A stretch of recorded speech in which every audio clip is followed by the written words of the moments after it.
Hey everyone, it's me, Sean Capri. I'm usually in my car, but I'm not this week because of Gamescom, and you're listening to the most horsepowerful podcast on the internet.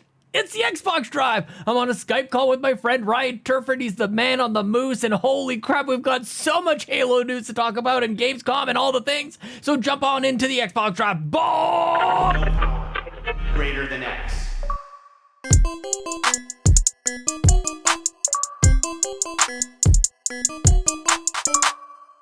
Hello, Sean Capri. It's a dangerous day, Ryan. I am home alone. I am not in my car. The kids are away. Everybody's out. It's just me and you, my friend. Let's talk about Xbox. And I gotta say, we'll get into like that whole Apple reviews, iTunes reviews, whatever. People seem to dig the yelling. I don't know what it is, but I've warmed up my voice. I'm feeling pretty good, man. I'm feeling like we're gonna have a great show, dude. How are you? I'm doing well. I mean, it's been a busy day of, watching Gamescom for 2 hours, and we're gonna get into it today, and trying to pre-order various accessories and whatnot, and it's been a fun day though. It's been a fun day, and I'm excited to talk about Gamescom with you, of course. So we should jump right into it. So first off, let's clean the garage a little bit because there's lots of things to talk about here. I mean, with every topic, there's lots to talk about. So first up, obviously, if you like what we do and you want to support the show, of course, there's a number of awesome and cool ways you can do that. Number one, if you leave us a review on Apple Podcasts or Google Play or Spotify, or you can subscribe to us there as well. We have this little cool contest going on right now, Sean, with this game, Space Jam controller. We talked about it on last week's show. When we hit 75 reviews across all the platforms, we will be giving the controller away to one lucky listener who has left a review. So in order to enter, all you got to do is leave us a 5-star review on your podcast service of choice, and we will draw the winner soon, because we're probably maybe like less than 10 reviews away at this point, because we got lots of Apple Podcast reviews, Sean. Between last show and this show, and we'll read one of them in a little bit. Of course, though, you can also subscribe to us on YouTube. Of course, if you want to see the video version of the show, you can head on over to youtube.com/YumiCapri. If you leave us a comment on one of the videos as well, you can leave your questions there as well. Or you can see our beautiful faces every week. So like, subscribe, share with all your friends, all that good stuff. And again, we are dangerously close, Sean. We're about 79 subscribers away from giving away 1 year of Xbox Game Pass Ultimate. Finally! We hit 500 subscribers on the YouTube channel. So we're getting there, and then we Sean. can retire. And then that's it. Once we hit 500, it's over. The goal has been achieved. Obviously, that's when we shut it all down, Ryan. I mean, we don't have any further milestones, of course, right, Sean? Definitely not. That's as big as it gets. It'll just end there, of course. Absolutely. Yeah, man. Last but not least, of course, if you want to throw a little tip in the old tip jar, patreon.com/YumiCapri is how you go do that. You get early access to this show as well as all of our other shows, as well as some exclusive content like the Yumi Capri Show, like the Patreon podcast for Patrons podcast. Whew, that was a mouthful. Also, Sean, we're on all the socials. This is new. This is new since the last time we recorded the show. So Instagram and I think that's it. Instagram, Twitter, Yumi Capris on all the things. Man. Pretty much. Go find us there as well. All right. We got an Apple Podcast review to read on the show. This comes to us from SignedHex and they say Charismatic and High Energy is the title of this review. And they say, I've been listening from about E3 2019 to find out more about Project xCloud, and the energy from both Sean and Ryan have kept me coming back for the most horsepowerful podcast in the feed and on the internet. The hosts have genuine love for all things Xbox, and through their enthusiasm and delightful conversations, they've got me into Xbox Game Pass. Influencers! As well as broadening my horizons for gaming, both indie and AAA. Cheers to 200 plus episodes, and I can't wait to hear your future coverage on all things Xbox and Game Pass. Yes, I love it. What a great, and man, it takes time to write a review like that. It's very thoughtful and everything. And I also enjoy how professional you are, and I'll just interrupt you with random noises and stuff, and you just carry on, man. Good for you. I'm a constant professional, I was one of my exercises to learn how to be on camera in college. But yeah, huge thank you to SignedHex for leaving this review. Big time. And for the kind words. And everybody else who's finding the show because of these reviews, welcome. I think you'll get used to the screaming. And it's, it's all in good fun, man. We're here to celebrate video games, but this really, really helps new people find the show. It helps us rank higher in the iTunes listings, the podcast listings when you search for Xbox and all those things, dude.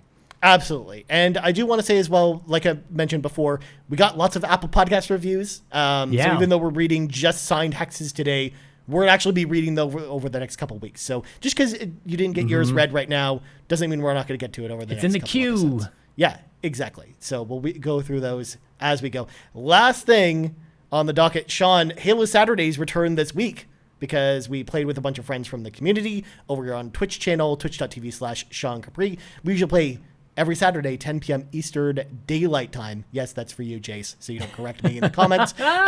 If you want to be part of it... back. Savings time is coming back. So if you want to be part of it, of course, just hit us up on our Discord, which is free to join. The link's in the show notes. And you can join us on voice chat and play Halo with us up until Halo Infinite, because the road to Halo Infinite has officially begun. Yeah, so man. Set the timer. Countdown days. Let's do it. All right. Let's not waste any more time, Sean. Let's grab our 8 tracks, pop them in. It is time for the playlist. I know we don't have too much to say about at least what I played this week, because we already did a big conversation about it. So I'll go real quick. I played Psychonauts 2. I mean, the cat's out of the bag. We've been playing Psychonauts 2, and we did a big conversation about it. So that's actually live on the live feed right now, so you can go listen to that. Otherwise, I didn't really play too much on Xbox because I'm currently reviewing a PlayStation game, Sean. I'm sorry. What? I know. We'll talk about that on the PlayStation Drive this week. So that's kind of what I played this week. What about you, Sean? What'd you play? Well, I need to update people because, during our Psychonauts 2 review, I had said that I got into a bit of a bug situation, and I have to say it has not rectified itself, and I am probably looking at a situation where I have to restart the game. I think you and I were chatting offline here, and I think that you're correct that probably just have to start a fresh game, which is super frustrating, but also the game is very good, and I probably won't really mind, doing it, starting over again. But man, there's a lot going on because I've got 10, 15, 20 minutes to play a game is Hades right now, big time. I'm past Meg. I'm moving on from there. I'm not too terribly far past that, and I don't think that I can. But man, it is very addicting for all the reasons I think I talked about last week, and it just continues to be on my radar. 12 minutes I have to get to though, and I haven't just yet, and it's driving me a little bit nuts. And then last night I played Destiny 2 because there's a whole Destiny's thing that happened yesterday that I actually don't even know if we're going to cover today. It's on the dock. We'll talk about it in a bit. Maybe a couple points on there. Yeah. And it's, last year before Beyond Light, I went and put probably like 30 or 40 hours into Destiny, which is a huge amount for me. It's, peanuts for the Destiny community. And I went back in last night. I'm like, I don't remember how to do anything, so I had a bit of a crisis about it. And I played on Xbox Series S because Beyond Light and all of that stuff is in Game Pass, which is great. But you know what, man? I was playing on PC, and I think I prefer keyboard and mouse on it. So now I feel like, one of our good friends, Todd Oxter, who continues to talk about the discrepancy between Game Pass for console and Game Pass for PC. And it's like, that would be really great to have Beyond Light as included in Game Pass for PC. I'm genuinely considering just like buying it on PC so I can just play it over there, Because I'm also at a point where I'm like, I don't know if I want to keep playing Destiny and go all in on this or just never touch it ever again, which I think is maybe the approach that a lot of people have with MMO, RPGs, LMNOPs, and sometimes Ys. Yeah, for sure. You have to kind of figure out where you're going to get off the ride, as one would say, a little bit. And the thing with Destiny, too, is that we're going to talk about it a little bit, but we're kind of at a weird point in Destiny 2, in particular for Xbox fans, where a lot of fans are probably going to have to question whether really you're going to buy the new version this time around, because we do know a new expansion's coming. I'll talk about the details later, but it's not going to be on Game Pass. So at that point, this might be the perfect jumping in point where if you do want to switch to PC, now that's where I was. Do it. Yeah, and like the crossplay worked really nicely. Last night we were playing on stream and had kind of a mix between console and PC players, which was pretty good. Some trouble finding each other, at least at the start, but that was the big reason that I jumped in case people were wondering what the heck is going on with Destiny. It's because crossplay was a thing. Everybody seemed really excited about it earlier this week. I think that presentation really galvanized the community in a positive way that tends to happen. I think this is a typical cycle with Destiny. People are going to be happy, and then they'll play, and then they'll get sick of it, and then they'll complain, and then the cycle will continue. So we're in a positive place with Destiny, I guess, right now. I don't pretend to know much more really than that. But yeah, dude, but it does feel good. It does play good, and I'm at a bit of a crossroads myself, my friend. Yeah, exactly. And it's a tough decision. But yeah, if you're going to play it on PC, like, yeah, there's no better time to pick it up, I guess. Whereas on Xbox, it's like, I don't know if people are going to want to stick with it beyond that point, especially if it's because at that point you really will need to go buy they'll have to buy the new expansion anyways. No, but think about it like this though. And one thing, I don't know how exactly it would start, but like I started with like Beyond Light, and if there's an opportunity, I'd have to look more into this. People can, Dano, I'm sure will tell me. There's a huge amount of content that comes with Game Pass. There's Forsaken. There's all the other expansion packs that have happened before this. So if you're just not really into the MMO stuff, the multiplayer stuff, like there's still a lot of campaign to play through, and that's a huge piece for me is that I don't really understand. I don't remember much of the story, but so many people are so excited about the story that it has me thinking maybe I should go back because I've skipped a couple. I don't think I've ever played Forsaken or completed it. Like there's gaps in my knowledge that maybe I might enjoy. The only problem with that is going to be like you're going to probably have like a hard time to find people to play with unless you've got friends. I don't want to play with people. That's the whole thing. Like maybe I won't want to play with people. Like if I'm just doing that, you're right. Like because nobody. Sorry, I shouldn't say I don't. I was going to say because of the service like elements of it though, you're going to run into a point in those stories, even the older stories that we're going to require you to do. Those you think so? Missions with other people. I mean, that's just, I mean, I'm not a person that's super into Destiny, so maybe I'm off base here, but I've played enough you might be right. of these type of games to be able to tell you that you'll be bottlenecked into a situation where you won't be able to, solo a specific dungeon for Forsaken that you need to do to progress the story by yourself. Gotcha. Right? So you'll need to find friends to play with, which I know, again, you've got Jason, some other friends that do play Destiny, so they might not mind coming in and doing that, but it'll be harder to find, random people to try and help you out with something. This is all within the same conversation of me saying I want to restart Psychonauts 2 because I think that game is great. I want to play 12 minutes. I still want to get to the Ascent. I still didn't finish Death's Door. I still have Danganronpa on the PC for some reason. I got games, man. I got and Switch, dude. Switch. Speaking of, oh my gosh, everybody should listen to the Nintendo Drive because yesterday I went on and on about WarioWare, the demo. Oh my goodness gracious! I actually played it too. Over there. It's really good. Really good. Mm-hmm. Yeah, I'm very. So excited that's what I played. One. Yeah. And just one final thing to touch on with Psychonauts 2, and we talked about this a little off air too, but this is one of those things that just comes with, reviewing games, in particular, or playing games early too, is not all the kinks are kind of fixed with certain things when we usually receive them for review. And a lot of times we experience this with like Ori, for example, when we did the Ori review last year, where like my save is like broken for that game, like end game save. That's what it appears for me. And essentially it means I just have to restart the entire game from scratch after playing it for 20 hours. Luckily, the issue that happened to you isn't too far into the game. Yeah. Where, starting over it still sucks, but at least it's not as bad as starting from the very beginning, from the end of the game. No, it's more of a waste of days, it feels like, because I've basically been checking every day since we chatted, like, has there been an update? Like, and then now today, like, the game is out, everybody's playing it. And it still doesn't work, so I'm like, okay, now I'm calling it. It is dead. Yeah. I've got to restart. So but we haven't heard anyone else run into this problem since the game came out. Which is why I'm pretty sure it's just the save is broken as opposed to the whole game is broken. Absolutely. And speaking of Psychonauts, real quick before we move on, I want to say that it's been awesome to see just so many people in our Discord and our community saying that they've been trying this game out and that they've been loving it, because we've been seeing a lot of comments from people that we know.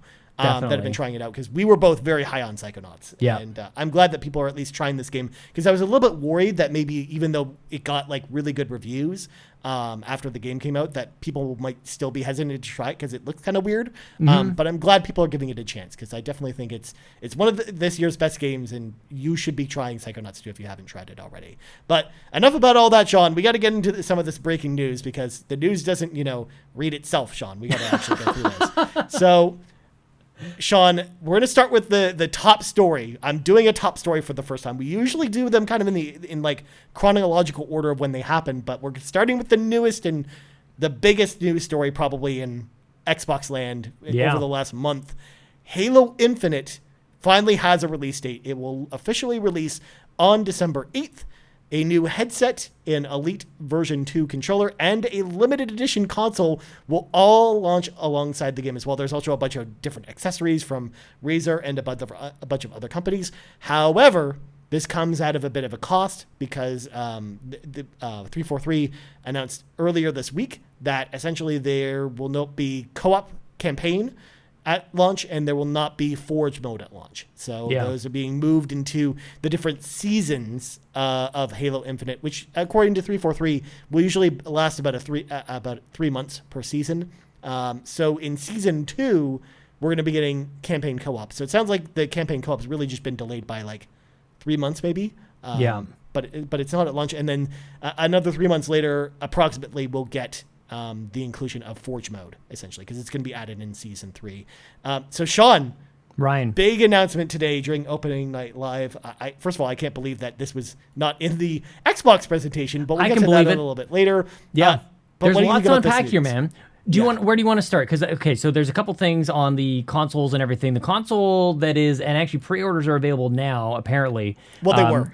Console, they might be. I think they're probably sold out at this point. November 15th is when that will become available. So that's actually ahead of the December 8th release date. Then the headset is somewhere around October in there as well. So basically just a fall and holiday season filled with ways to spend your money on Halo. And we'll get into that in my excitement. Okay, do you want to start with the multiplayer?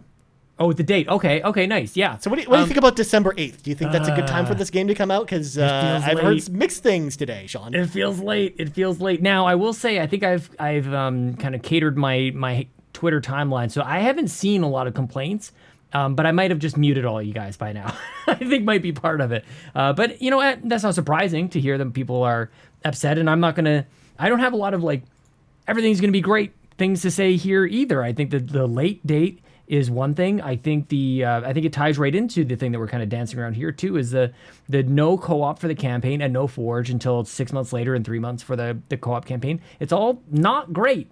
However, I'm going to be so busy between now and then. I already just listed off all the games I'm trying to rattle off right now. We still have even Far Cry is in there as well. Like there's a whole bunch. So from that perspective, it's fine. But I just wonder in terms of like trying to get the number of players that they're going for. Like, are people going to be preoccupied by that point? I don't know how Call of Duty is going to fare. I don't know that it really showed too well today at Gamescom. I don't know how Battlefield is going to fare. It's a multiplayer focused, $60 game where Halo still has a huge advantage to it in that it's free to play. There's Game Pass. It's Halo, for God's sakes. And so it's a mixed bag, dude. Like, there's a lot going on here for sure. Yeah, I think that the date, now that we kind of think about all the games that are kind of around it, I think it's the date that kind of makes the most sense, because they were never going to launch it, right next to Forza either. Yeah, it could have been earlier, really. It could have been earlier, but I think their plan was couldn't have been. I don't think. I think this is where like they were kind of painted into a corner with Forza, with everything else that's going on, and also just the development as well. Like I just can't imagine them being ready to drop it like in September or October. Oh no! Like, what I was going to say is I think they initially probably planned for it to be earlier, like a September or October game. Sure. But then as the year went on, then it got. It's a miracle it's even coming out this year at all, from honestly other things I'm hearing from some people who know what's going on kind of inside the development of Halo Infinite. So I think it's an interesting date, but I am glad that it's like even a month after Call of Duty, because I do think maybe people are maybe going to be more willing to maybe try something new. A month later. I mean, who knows though? I mean, who knows obviously how well or successful, Call of Duty is going to be this year. We saw the Google search trends today that Benji Sales actually posted, where like Halo Infinite was like way up here on the Google search trends, and then Call of Duty was like way down here, and it was like just a flat line essentially. He did revise later. There was a spike, so he did fix it. But you're right, like Halo crushed it, man. I think personally, just on the way that it showed way better than Call of Duty today. Yeah. Like, on top of all the other reasons why people aren't thinking what they're thinking about Activision Blizzard King and everything like that. Yeah. So not only that, I think Halo has a big advantage for it for it versus the other two shooters, in the sense that we haven't had a new Halo game in forever, since Halo 5 at this point, whereas we've had a new Call of Duty every year. We've had a new Battlefield every couple of years. And even as promising as Battlefield 2042 is looking, it's still another Battlefield game for some people, anyways. Not for everyone, because I think there's a lot more hype for that than Call of Duty. Whereas I think, even though Call of Duty will sell really well, I think that Halo is still going to have like a really strong community that's very excited for it, simply because, again, it's Halo.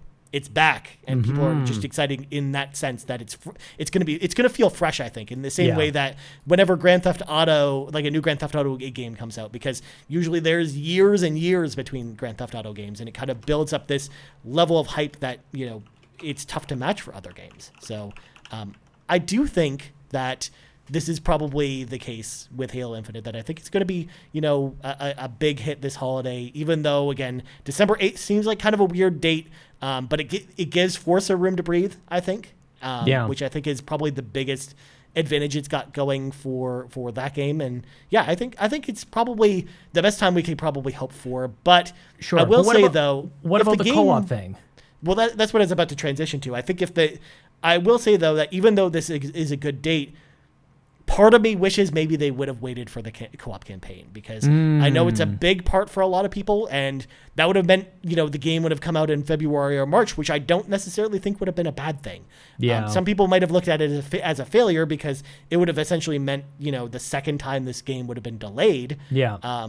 But at the same time, for me personally, who, doesn't, care too much about that, because I would rather them delay the game until they have it, to a point where they're satisfied with it. I think that what half of me wishes that they would have waited for the co-op campaign. At least Forge is one of those things where it's like, even though I think a lot of good ideas come out of Forge, and there's a lot of good modes that come from it, that's the type of thing that doesn't really need to happen right at launch, because people need to kind of explore kind of what Halo Infinite's multiplayer has to offer first before they come up with like big ideas for Forge. So I don't think that's the type of gameplay thing that needs to be there right at launch in the same way that co-op campaign has, because co-op campaign has been there at launch for every Halo game, period. Right. Other than this one, this is the first time that we haven't had co-op campaign at launch. So I really hope that that move doesn't hurt it too much. But I know at the same time, people who really want co-op campaign will probably be willing to wait, till March to play that. But what do you think about that, Sean? Well, I don't know, man. It's more of a philosophical type of thing more than anything, of what is better and what are people playing and what is core to Halo. And some people will come at me to say like Forge is core to Halo, and I disagree. I think especially the notion that this is a game that will be central to Xbox for a number of years, that seems like something totally natural to come later. It's just too bad that it had to be paired up with something that in my mind is core to the experience, and there was conversations and a lot of stuff that happened around Halo 5 where, with the split screen element, which also is a thing that's not really happening on multiplayer for PC. You can't play split screen, which when we're talking about things that you have to prioritize, that makes sense to me. Who the hell is playing split screen on PC anyways? I don't really know. So from that perspective, it does make sense.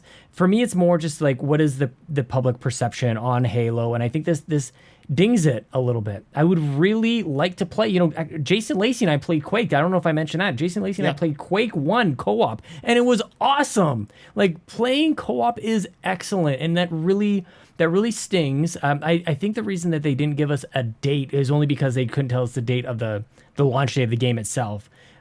So that might have shown their cards maybe a little bit too much. It would have been nice to say, and maybe at this point for them to follow up to say, now the game is coming out on December 8th. You can expect campaign co-op to be on whatever, January, February, March 8th or something like that. Man, that's so far away, and that really does. I personally enjoy playing the game like that, so that does hurt a little bit. I guess I'll play, by myself. I would have just loved to fire up a stream and do 1 or 4 player, I'll have somebody else with me, or maybe even up to 3 other players. Do the campaign with me would be amazing. So, yeah, and I guess the other thing that is not really said that I don't know if you have any thoughts on is is this game coming in hot?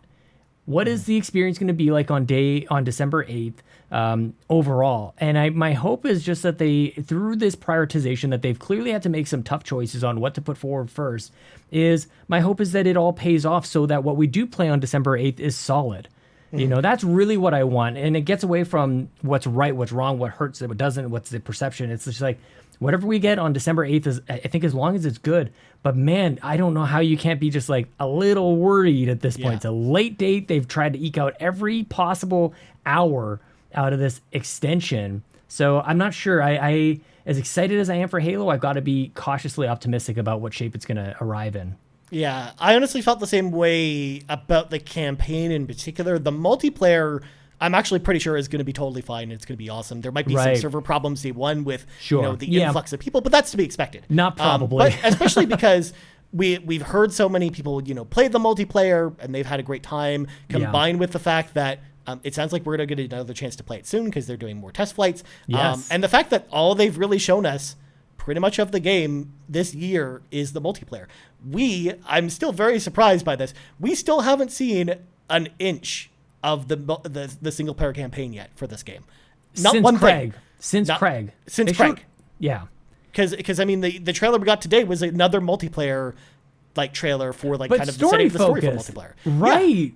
Yeah, that was surprising to me because they kind of said it afterwards, like this was a multiplayer part of the story, the season thing, and I'm like, oh, that was very surprising to me, Ryan.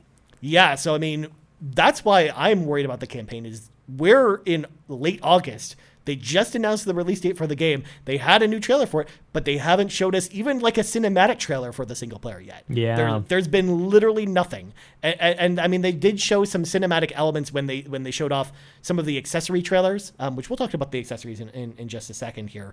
But it was nothing new. Like it was all stuff that we had seen previously from. I don't know. The campaign shows very well. That's kind of what I will say to this. That where I think what you're saying is all accurate, but I was talking about Call of Duty before. Like, I don't think that shows very well. I don't like that gameplay. Like it looks. Oh no, I meant they don't even need to show the gameplay. But I like the fact that they don't even have a cinematic trailer that sets up the story. Like what happened before Psychonauts 2 came out, for example. Yeah.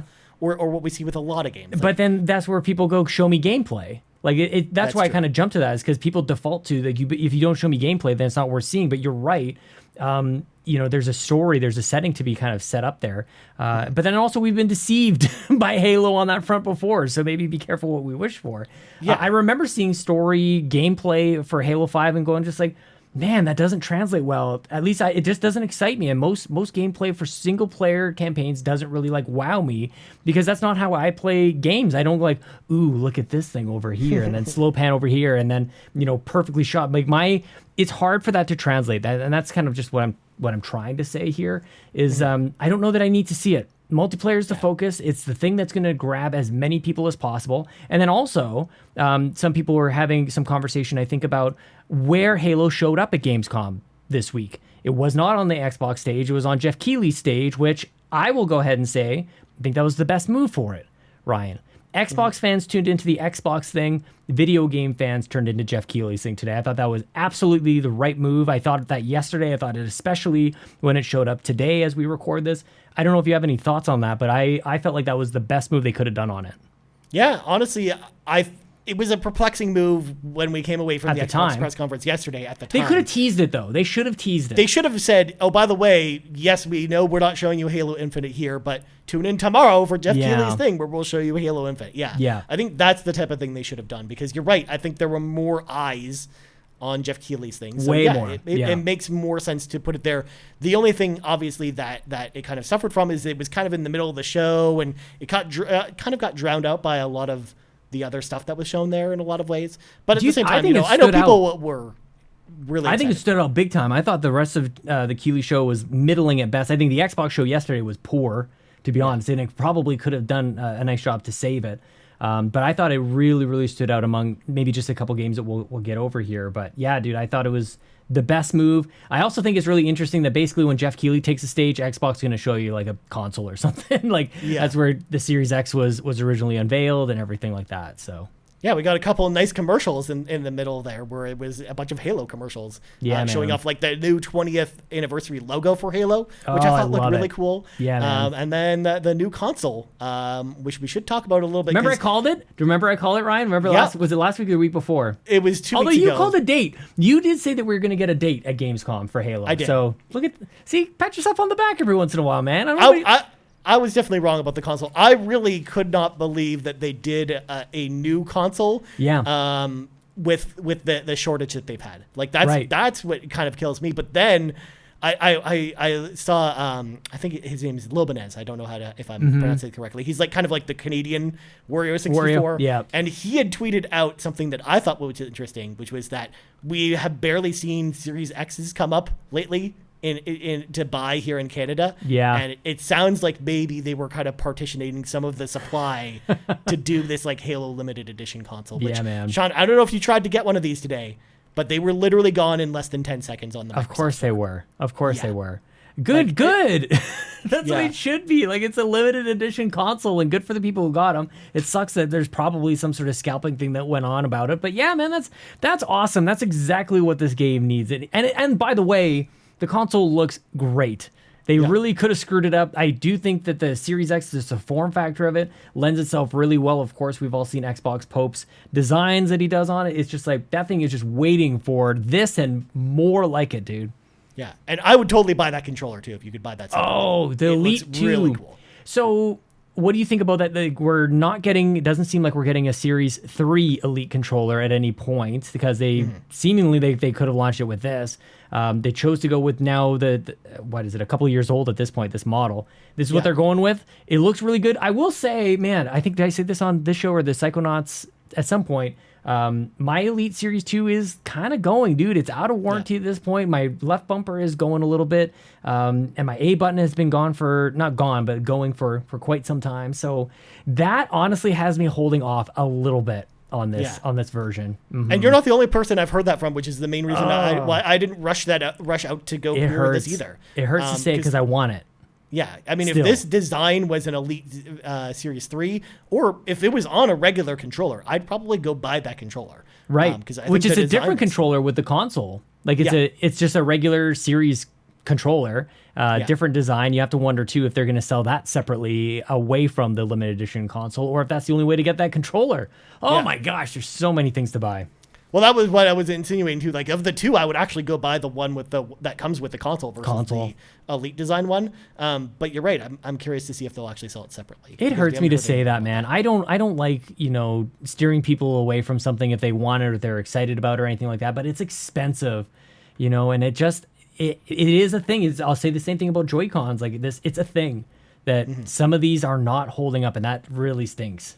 Yeah, they're not, like, from what I'm hearing from a lot of other people, they're not built to last that well. Or at least some which is weird. They are rock solid. Like, you hold them and they feel great. Everything about them feels good, but some of these connections are just, I don't know. And I'm very careful with it. Like, I'm not raging with it or anything. I'm not squeezing it. I don't know. I don't think that I've been too terrible with my Elite controller. Yeah, for sure. All right, so, but yeah, that's what we think about Halo. I mean, I think that's there. There's a lot to unpack with Halo, and I'm sure this won't be the last time we talk about Halo between now and when Halo comes out. I'm just happy, though, Sean, that we finally have a date for this game and we finally know when it's coming out, at this point, and then we can talk about it later. Again, I'm also very excited to try out the multiplayer because I know neither of us got a chance to try it during the last test flight, and hopefully the next time they do that, we'll have a chance to check out the multiplayer. In the meantime, we'll play Halo 2 from the Master Chief Collection on twitch.tv/Sean Capri on Halo Saturdays. Nice shout out, Sean. No problem. All right.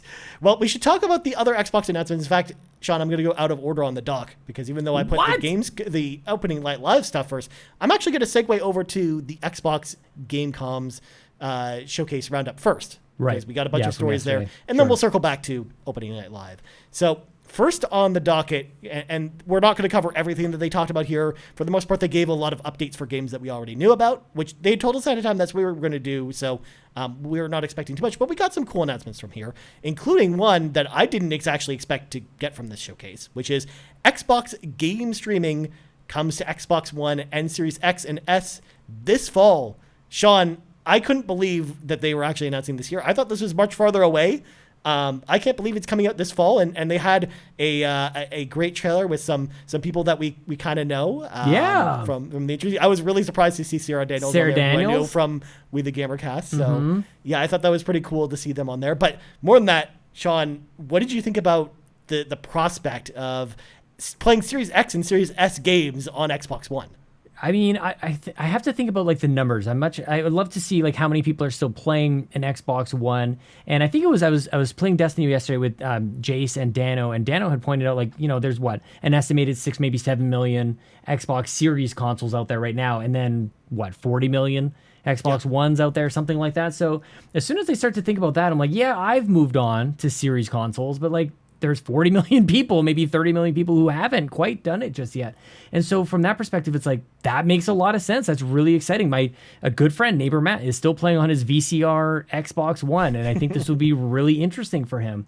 I also think it means for the Series S is probably even more valuable at this point. When you look at that and go, you can't really have much more than 4 or 5 games on it, which is I'm maxed out. I've got 99.5% capacity. I've taken up all the space on my Series S with Halo, Call of Duty, Psychonauts 2. There's one other game on there that I think Knockout Sean, City. I don't know if you saw what happened with Call of Duty, but they actually announced with the file space 270?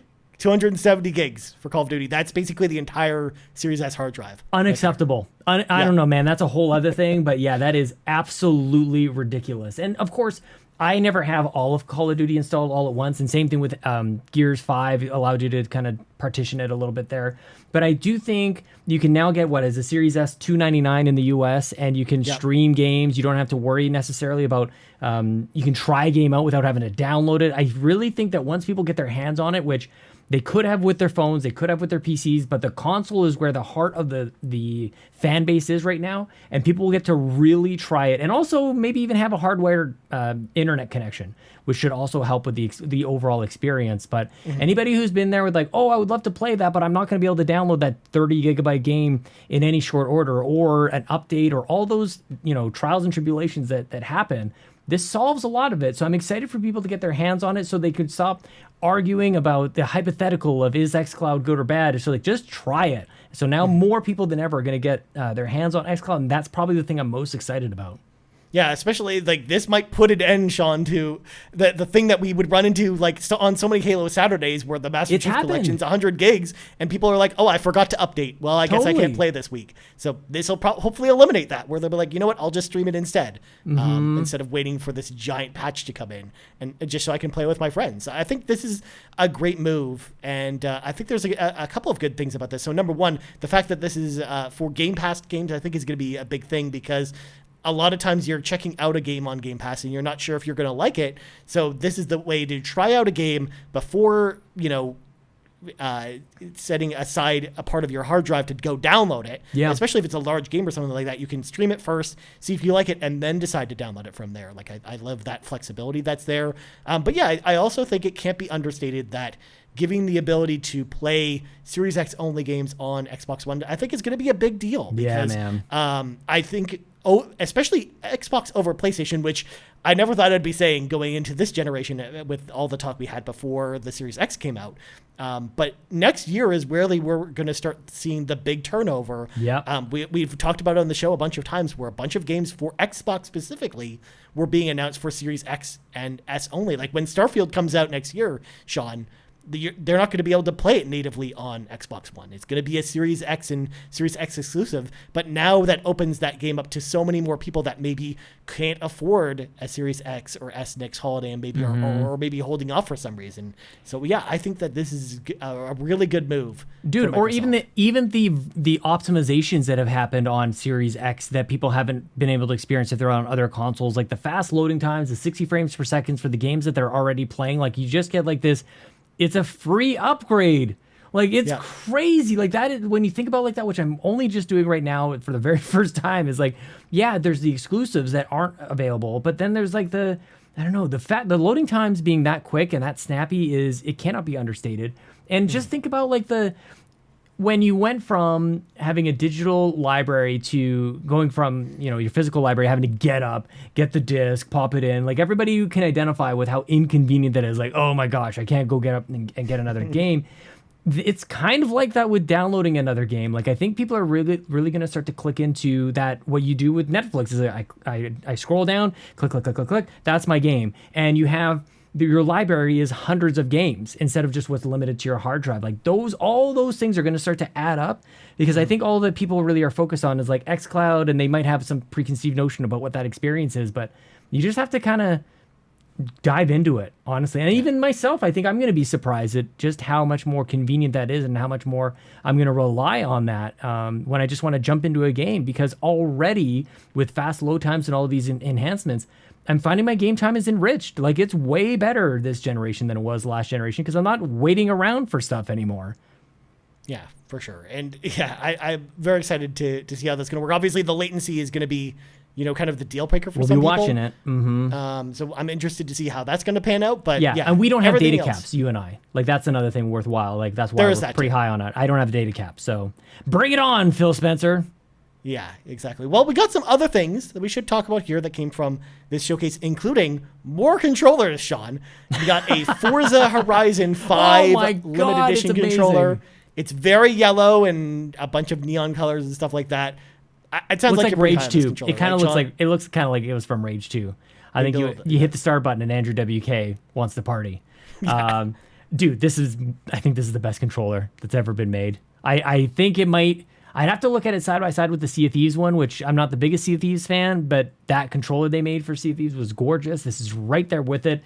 And Xbox continues to just kill it with these custom designs, dude. Like, I really think they finally realize that it matters. You can put some effort into it. You can put some artistic appeal into it, and it will resonate with people.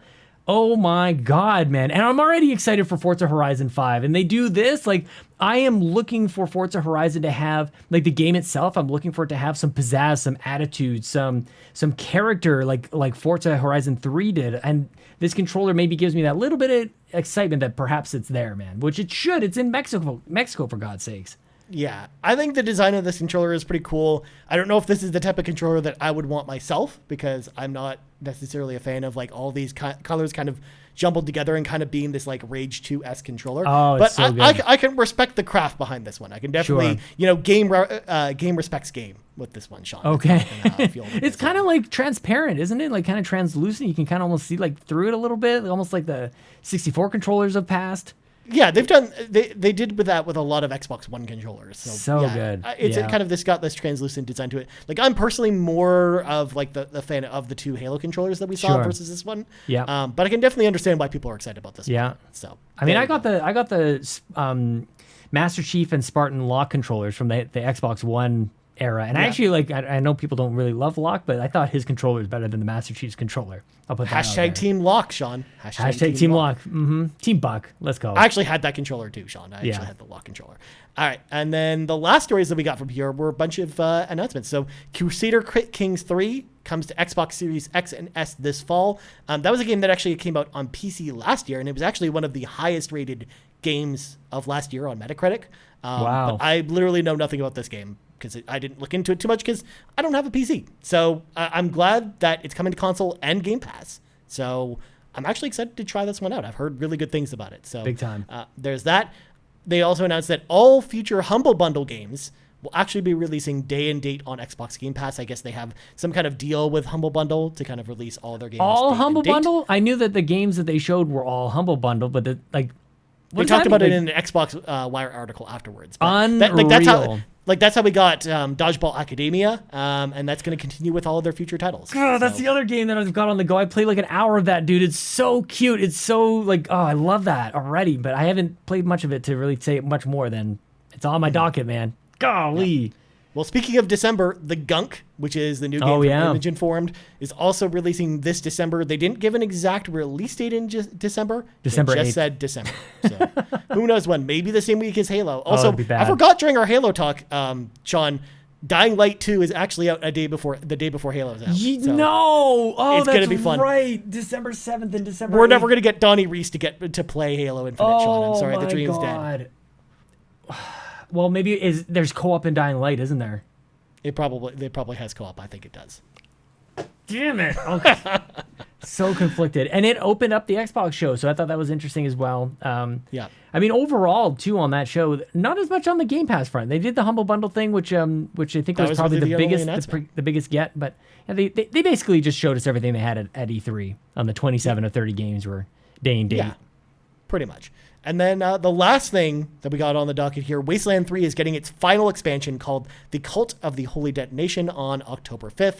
I think it's like $6 to pick this one up, or there's a expansion pass if you already want to play the game via Game Pass. It's like $15 for the 2 expansions. So. Shout out to Wasteland 3. It's a good game, man. It's just too much. Golly. That's why I wanted to throw that in there as well, because I've heard good things. I liked it. I played it. I think it's really good. I just didn't finish it. Not even close.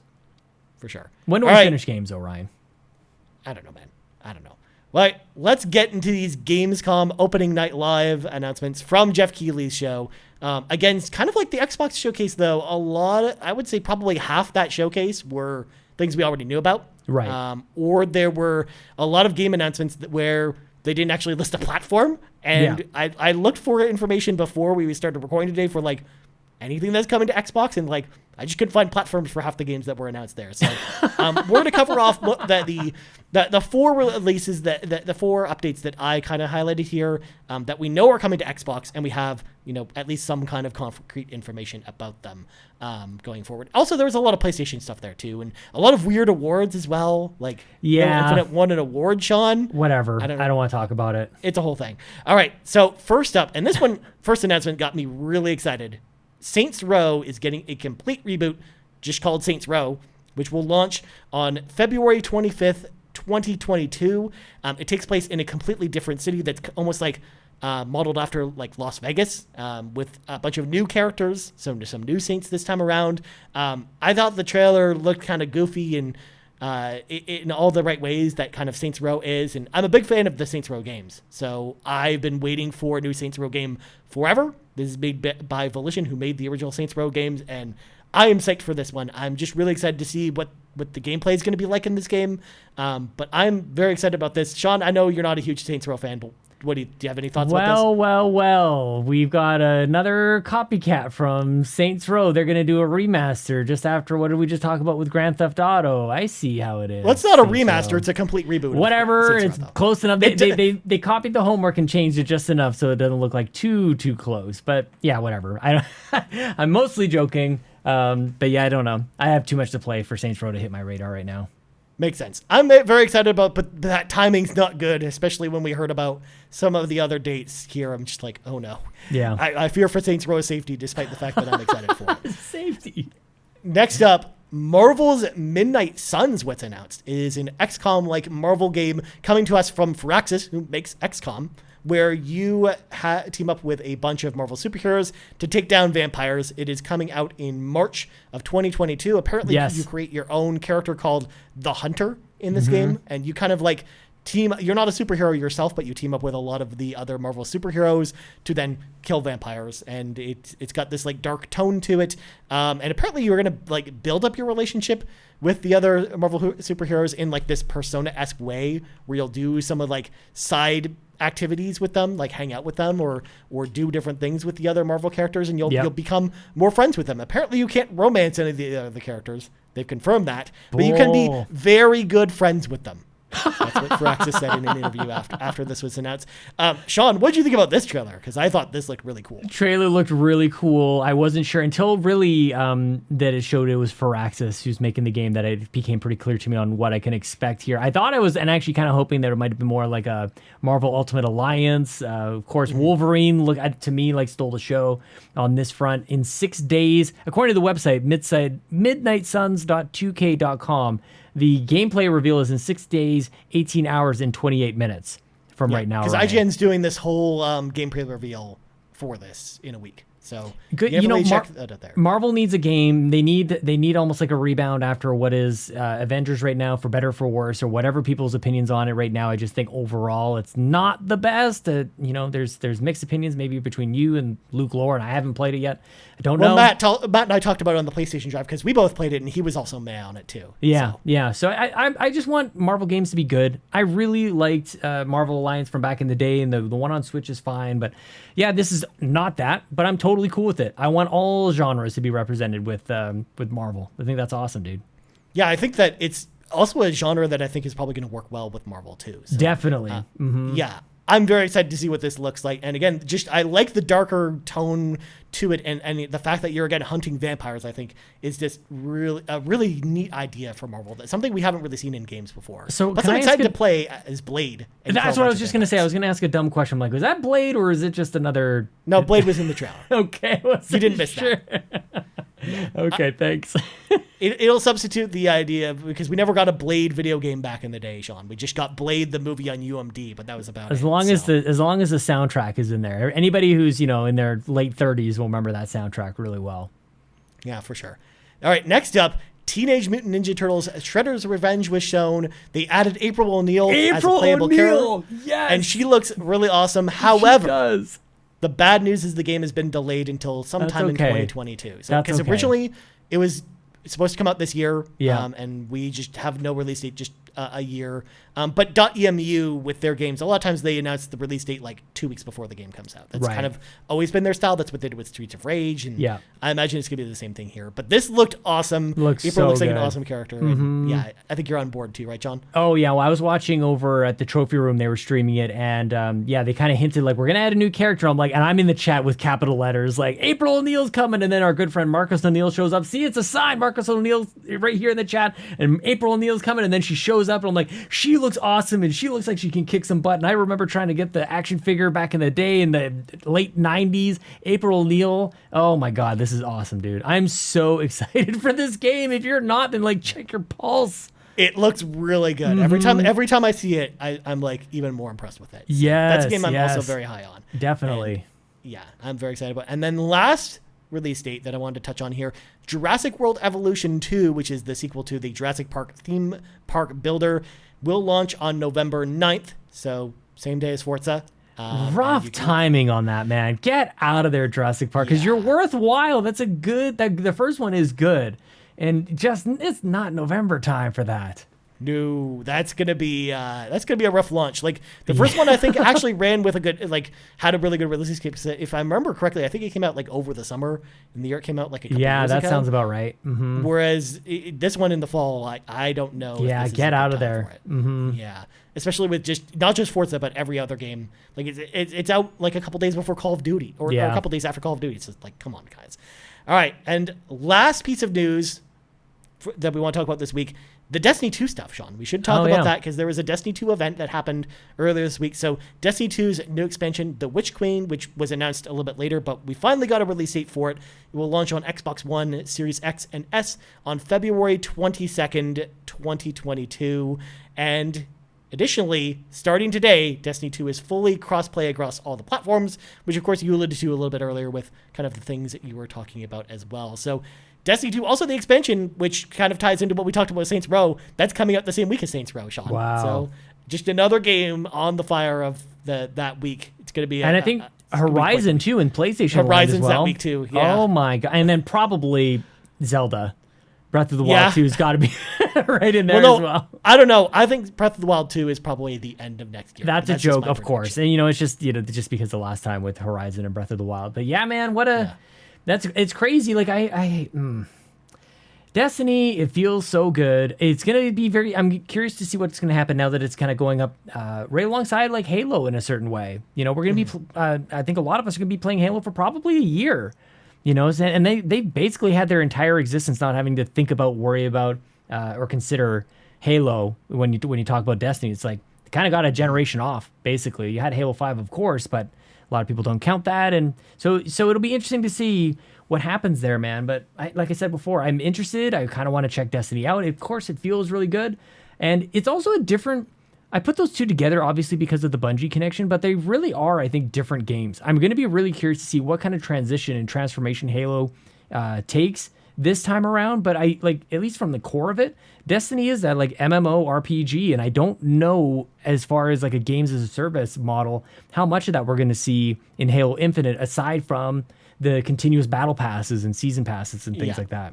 Yeah, they haven't really touched on any of the microtransactions, how they're going to work. Obviously, we know it's a free-to-play game, so they'll have something. Yeah. So I'm curious to know, if they bring rec packs back or something from Halo 5. Who knows? What did you think about? Did you see the crafting for Destiny 2? You can craft your own weapons now. I thought that was. I literally didn't watch any of the Destiny stuff, Sean. Oh man, it's pretty interesting. I think I don't know, because you're kind of into those types of things. It seems like another piece of more genuine or authentic MMO experiences kind of seeping its way into Destiny Sean, 2. I like real MMOs. I don't like Destiny. I'm sorry, I just can't. Wow, Gatekeeper Ryan, I had no idea. It's not Gatekeeper Ryan. I'm just saying how I feel about the game. lead I'm not us. saying, it's not me saying, no, anyone who plays Destiny and likes it is wrong, Sean. It's more like, it's not for me.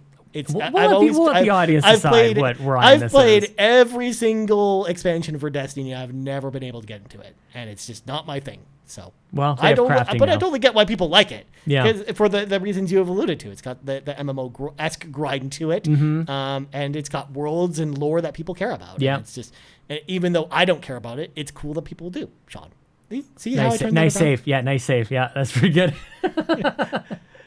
All right. Now that we've gotten through all this breaking news, Sean, real quick, let's touch the carpool. Of course, friends, if you would like to have your question read on the carpool, there's a number of ways to do that. Number one, follow us on Twitter at YumiCapriz. We put out a question post every single Tuesday asking for questions for the show, so leave your question there. You can also leave a comment on YouTube with your question there, and we'll actually read it on the show. Or you can join our Discord, the Yumi and Capri Discord.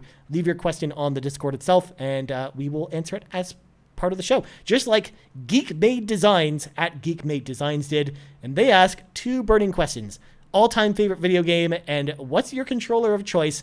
Do you have any cool custom controllers? So, Sean, to give you some time to think, I'll go first. My favorite game of all time is Super Metroid. I love Super Metroid. It's one of the reasons why I love video games the way that I do in a lot of ways. And the very first time I played it, it really kind of put a lot of context into some of the things I liked into perspective. Because I would always grown up loving movies like Alien and The Terminator and a lot of stuff that I probably shouldn't have been watching when I was 10 years old or younger. But my mom, of course, I've talked about it on other shows. We go watch a lot of young movies that maybe I shouldn't have been watching. But at the same time, like it put into perspective kind of why I like those movies, because of it has similar themes to a lot of the movies that I liked. So that's one of the reasons why I love Super Metroid, and it'll be tough to ever throw in that game as being like my favorite game. As far as my controller of choice, honestly, I have a lot of great controllers in my collection. One of the best ones of all time, one of the coolest customs, Sean, is the Xbox Drive controller from Design Labs that Sean bought me, which that controller will always have sentimental value to me. So it will always be one of my favorite controllers of all time. But for the most part, I don't really have a lot of cool custom controllers.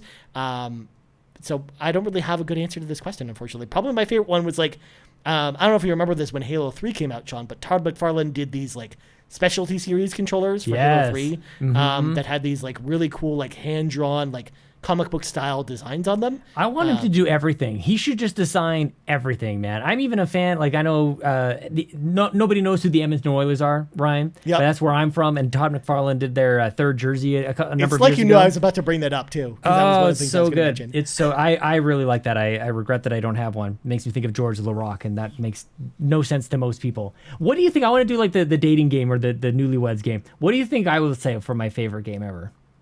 Your favorite game ever? Man, that's a tough one because I don't think I've ever asked you, Sean. It is tough because no matter what you say, I'll pivot and I'll say something. I was going to say, well, not on that, but with you, I think you're a little more fluid with your big time. That's the point of me. Yeah, definitely. Yeah. You don't have one probably that stands out, right? No, and today I'll give 3. 2 that definitely call back to what I would say is the heart of me as a gamer. It came later than the Super Mario 3s, the Super Mario Worlds, those types of things that I think a lot of people would say.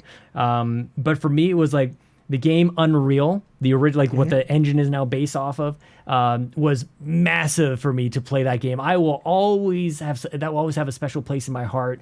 You start up the game and it just does this fly around this castle, and it's got all this shit. It's got a shiny floor, and you got lighting effects and colored lighting, 3D FX, Voodoo graphics card from back in the day in PC gaming. Oh my god, and Half-Life as well. I think those were both at about the same time, give or take. I think 1997, 1998, right around the time most people were playing GoldenEye and stuff. But those were huge for me, man. Back in those days, as junior high or middle school, Sean was getting into nice ray. It seemed like ray tracing. The graphics were so amazing. So those are 2 special games for me. I mean, that was the reason they called it Unreal, was because the graphics were unreal. It really is, yeah. The first, open, or I guess it was outdoor environments in a first-person shooter. Normally, we'd been dungeon crawling or walking down corridors and hallways and stuff. So you had these giant open things, huge engine, really cool. And then, of course, the AI and Half-Life and the environmental storytelling that we got to see. That's just how can you not talk about Half-Life, But yeah. In terms of controllers, the ones we talked about today, huge. Yeah, man. I think there's a lot, but I think I think the favorite one I actually responded on Twitter is like that Forza one looks really, really good, my friend. Yeah, you don't really have like a cool custom controller or a controller of choice, Sean, over the years? I don't think so. I'm trying to think. I feel like I might be letting somebody down. Maybe they gave me one or something that I'm not remembering, but I don't think so. There's lots of like limited edition ones that we've kind of I've picked up over the years. Like I said, the Master Chief and Spartan Locke ones. I've got a Titanfall one back when that was a Xbox One console exclusive. I've got a Tomb Raider one. I've got a bunch of controllers, but yeah, I don't know that anything is quite as great as what I'm seeing from this Forza one, dude. Mm-hmm, for sure. All right, let's move on to Andrew Semichek's question at aSemichek, and he asks, when do you think we'll see Minecraft getting the ray tracing update on Series X? Yeah.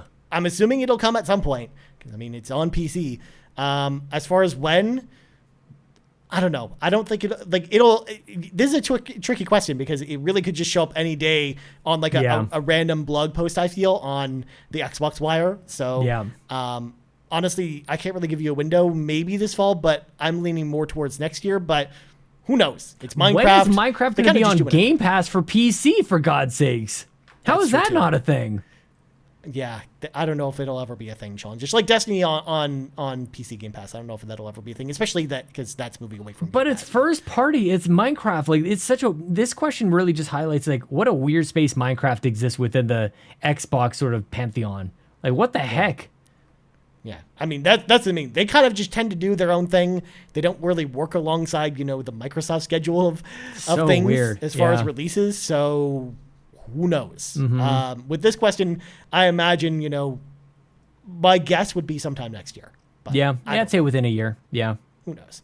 All right. Next question comes to us from Plastic Hearts Podcast at Plastic Hearts Pod. And they ask, with Halo Infinite and all the goodness with Game Pass, will Xbox have a stronger holiday season compared to PlayStation? I mean, I would say yes and no. No, I think tell us how you really feel. Don't balance out. You also do a PlayStation show. The there's a place I'm going with this. I think as far as software sales, more than likely Xbox will probably do a bit better than PlayStation this holiday because they have bigger new releases, I think, than this holiday. Combined with the fact that it is a little bit harder to find the PlayStation 5 than the Xbox this holiday. Versus, excitement for the consoles themselves and, hardware sales. Obviously, even though PlayStation doesn't really have a big game coming out this fall, it won't matter. People will still snap up PlayStation 5s the second they go on sale. So I still think PlayStation will still be kind of, sell more hardware this holiday. Probably. Than Microsoft. And which is why I think it just depends on what your definition of how well, like how you determine how you're doing well, right? Whether it's the software sales or the hardware sales. I think Xbox though has a good shot though this holiday of being, better in software sales this fall than Sony. But you also have to factor in that most of the bigger Xbox games this holiday are on Game Pass. So it really just depends on what your factors are. But Sean, what do you think about this question? Well, I think it's a good question. I also think that Xbox needs to string a couple of years like this together, Like, I think PlayStation just in general doesn't really play the holiday game, and that's been okay because Xbox really wasn't playing a good game over the last 5 or 6 years anyways, and so they've seemed to kind of get away with that, and PlayStation has gotten away with that with, games like Horizon or The Last of Us or Ghost of Tsushima. Like, those games are not holiday games, and it's through the power of, like, third-party partnerships that they've been able to kind of, like, get by, not even just get by, but really thrive in that. So they've got this 365-day calendar every year where something exciting is happening, and they don't dump it all into the holiday season. But I'll be very curious now with all these acquisitions, all these new games that we can be expecting to come to Xbox from first-party studios. I don't know if that strategy will work much longer, because I do think when you consider conversations or engagement, which I think is what Xbox is really measuring, I think Xbox is going to be stronger this year. I really do. And if they're able to string maybe 1, 2, 3 years of that together where they dominate holiday season, like, it's just math. Like those 3 months, October, November, December, are the biggest months in sales of any retail, any entertainment. Like, it's just crazy. And if you can dominate there, then yeah, dude, it's going to be really exciting to see. And now they're finally in a position to really compete. And really in this case, in this year, I think they're going to dominate for sure. Yeah, exactly. Like I think we're still going to see strong sales from some of PlayStation's games that came out earlier in the year, like Ratchet and Clank, for example. They're carrying momentum right now. They're carrying momentum. Yeah, I think those are going to still really do well, but you're probably right. I think Xbox is going to have a really good fall regardless of how they still stack against PlayStation. I think they attack fall every year, and I think Sony continues to do their anti-holiday season. Yeah, they do the approach. summer. Yep. Yeah. Mm-hmm. But you never know, though, when we get enough Game Pass releases with Microsoft or first-party releases, when the first-party acquisitions start to churn out more content, I think that you will see an age where, a couple of years from now, where we will see Microsoft start to compete with Sony during the summer as well as definitely. And that's exactly what I'm saying. Like, I just think they'll completely overtake. It will become truly like 12 months a year. There'll just be something to be, and they'll just put the two biggest ones in the holiday season, just like this year. They'll have Starfield next Bethesda year too. Yeah, I mean they have Starfield already for next year. I don't know if there's something else is slipping in my mind, but like that's a juggernaut. That's huge for next year. I'm sure there will be something else too by the time we get to next fall. Like, and it might not be something we've even heard about yet. Who knows? Yeah, and also there's I guess Skyrim is coming to everything this year. So the greatest of all Xbox first party games, but it is coming to PlayStation, so there is that. Yeah. And also, I'm just going to throw it out there, like the people that are saying that because Skyrim, the newest, the remaster is coming to PlayStation, obviously means Elder Scrolls 6 is coming to PlayStation. Not a chance. Not a chance. I'm just going to shake my head at you guys for saying that. The next question comes to us from Dadaz. Again, I don't know how to pronounce your name correctly, but we're not actually going to read this question because we've already answered this question on the show because this was written in before we got the release date for Halo, asking about what we thought about it, but we've already answered that. And then last question of the week comes to us from TPR, who on Discord wrote us a manifesto. Dissertation. They actually wrote in 4 different questions, but we're actually going to save most of those, but we'll answer one. Okay. Just, to be fair. Sean. Well done. Yeah. So I'm basically going to answer them in order, and we'll save kind of the rest for next week. The first question is, with the slam dunk critical success that is Psychonauts 2, I think Xbox could churn out an era of really excellent platformers. I think it's time for them to get cracking on new platformer IPs, maybe recruit the talent of someone like Double Fine or someone else for it. What are your guys' thoughts on this? So I think we touched on this a little bit during the review because I know that there are some IPs from Rare, for example, that Xbox is kind of sitting on that could be turned into really good platformers. And I mean, Double Fine did an incredible job with Psychonauts 2, and I said it on our review that if you want to hand Double Fine Banjo-Kazooie, I'm more confident than ever that they could handle that project and do an amazing job with a game like Banjo-Kazooie. But to TPR's point, I definitely think that they really could take this genre that Sony in a way is kind of abandoned because they used to be kind of the kings in the industry besides Nintendo, of course, I disagree that they've abandoned it, man. I think Ratchet and Astro are two examples right now that they're still with it and actually maybe even put pressure on Xbox to do this because people really point to those games as examples of why you need to have an Xbox or a PlayStation 5.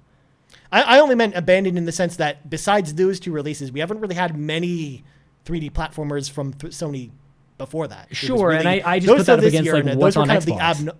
Those are kind of the anomaly to this. So I think that, Xbox could probably take it by the reins, and maybe if they wanted to make 3D platformers their shtick, then I think they could definitely do that. But what do you think about this question, Sean? I mean, I would like to play some more. Yeah, I think Spyro had an excellent remaster recently, so I'd like to, obviously that's third party, but yeah, and I can't remember, I thought we talked about this last week on the show where, have almost like a sub studio of Rare or have like just a dedicated studio that can maybe remaster some of the older games or I'd like to see a new IP as well. I'd like to see more and more of that with Xbox. And what does it mean to be in this new era of Xbox and what mascot or what sort of like platformer IP is born out of this new direction?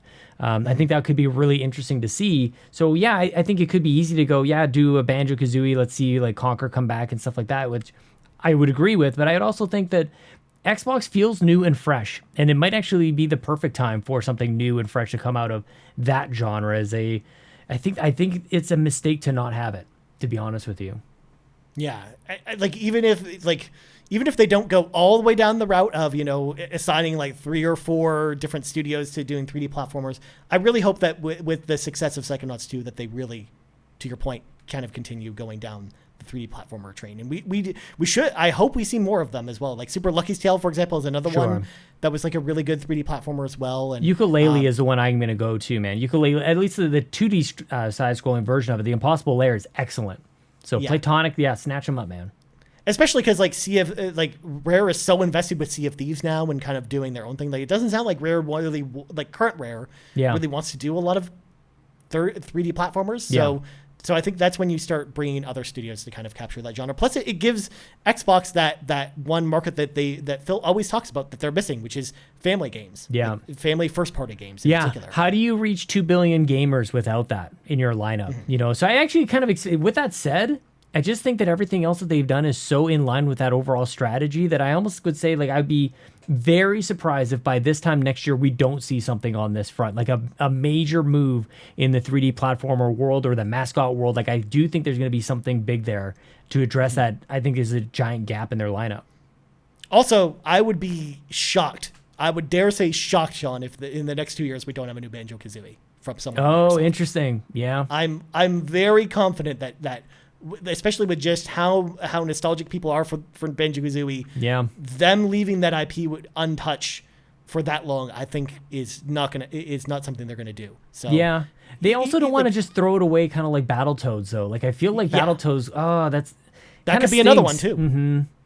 Well, that's the thing, though. We might get a new Battletoads game at some point too. That maybe they do something different with Battletoads as well. I mean, Battletoads was good. I think it was underplayed.